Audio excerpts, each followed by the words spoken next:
The bottom fell out of fall Sure here. did. Yeah, we've been dodging snowstorms and fishing in cold weather. This is Matt Schiefelbein. Matt's one of the young guns on the tournament trail, and I called him up and said, "Hey, Matty, you want to go fishing?" And he said, "Yes, I do."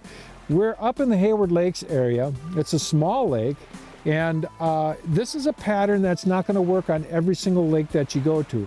But if you have a deep water lake with a lot of forage, that's deeper forage, this is kind of a special pattern that you might want to check out and look for. We're going to take the people step by step, show you how to find the fish and then how to catch them.